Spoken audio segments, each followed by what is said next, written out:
नमस्कार। चलिए एक सवाल से शुरू करते हैं। कभी सोचा है कि एक घुमावदार रास्ते पर चलना और एक सीधी रेखा में चलने में फिजिक्स की नज़र से क्या फर्क है?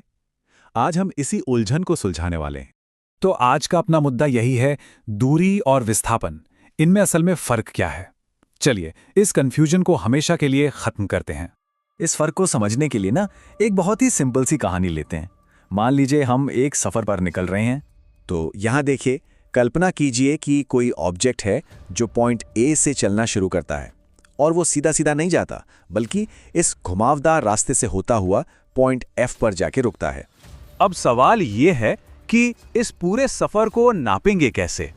तो सबसे पहले सबसे आसान तरीके पर आते हैं, यानी दूरी पर।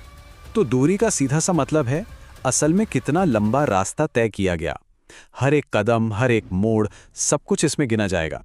मतलब अगर हमें इसकी दूरी निकालनी है तो हमें ए से बी तक की लंबाई, फिर बी से सी, सी से डी, ऐसे करते करते एफ तक रास्ते के हर छोटे छोटे हिस्से को जोड़ना पड़ेगा। पूरा का पूरा सफर जैसा वो चला गया। तो सबसे जरूरी बात क्या है? दूरी असल में बस एक नंबर है, एक वैल्यू। वो सिर्फ ये बताती है कि कितना चला गया, किस दिशा में। इससे उसे कोई लेना देना नहीं है। अच्छा, तो क्या इस सफर को नापने का कोई दूसरा तरीका भी है? कोई शॉर्टकट? जी हाँ, बिल्कुल है। और यहीं पे एंट्री होती है विस्थापन की।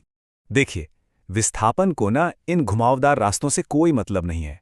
वो तो बस ये देखता है कि शुरू कहाँ से किया और खत्म कहाँ पर किया, और इन दोनों पॉइंट्स के बीच सबसे सीधा, सबसे छोटा रास्ता कौन सा है।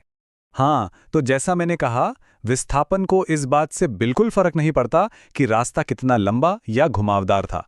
उसके लिए तो बस शुरुआती पॉइंट ए और आखिरी पॉइंट एफ के बीच की एक सीधी लकीर ही सब कुछ है, बस। और यहीं पर आता है सबसे बड़ा ट्विस्ट। विस्थापन में सिर्फ लंबाई नहीं होती, उसमें दिशा भी होती है। और यही एक चीज इसे दूरी से पूरी तरह अलग बना देती है। ठीक है, अब जब हमने दोनों को समझ लिया है, तो चलिए इन्हें साइड बाय साइड रखकर देखते हैं कि असल में फर्क क्या क्या है। तो ये टेबल सब कुछ साफ कर देती है। देखिए, परिभाषा: दूरी मतलब रास्ते की कुल लंबाई, विस्थापन मतलब शुरू और अंत के बीच की सबसे छोटी दूरी। फिर क्वांटिटी: दूरी एक स्केलर है, मतलब सिर्फ वैल्यू, और विस्थापन एक वेक्टर, मतलब वैल्यू और दिशा दोनों। और सबसे जरूरी, दूरी रास्ते पर निर्भर करती है, जबकि विस्थापन को रास्ते से कोई मतलब नहीं। अब सवाल ये आता है कि ठीक है, ये फर्क है, पर इससे होता क्या है? फिजिक्स में ये इतना जरूरी क्यों है? तो इसका जवाब हमें मिलता है स्पीड और वेलोसिटी में। ये कनेक्शन बहुत ही सिंपल है। जब हम कहते हैं कि दूरी कितनी तेजी से बदल रही है, तो हम चाल या स्पीड की बात कर रहे होते हैं। लेकिन जब हम कहते हैं कि विस्थापन कितनी तेजी से बदल रहा है, तो हम बात कर रहे होते हैं वेग यानी वेलोसिटी की। एकदम परफेक्ट रियल लाइफ एग्जाम्पल है हमारी गाड़ी का स्पीडोमीटर। वो हमें स्पीड बताता है, वेलोसिटी नहीं, है ना? वो बस ये बताता है कि गाड़ी 60 की रफ्तार पर है। ये नहीं बताता कि 60 की रफ्तार से उत्तर में जा रही है या दक्षिण में। इसलिए वो स्पीड है, वेलोसिटी नहीं।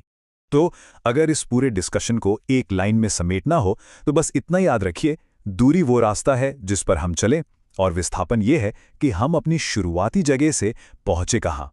चलिए अब जाते जाते एक सवाल सोचने के लिए। मान लीजिए एक एथलीट है जो 400 मीटर के ट्रैक पर एक पूरा चक्कर लगाता है। वो जहां से शुरू करता है, दौड़कर ठीक वहीं वापस आ जाता है। तो उसने दूरी तो 400 मीटर तय की, पर उसका विस्थापन, डिस्प्लेसमेंट कितना हुआ?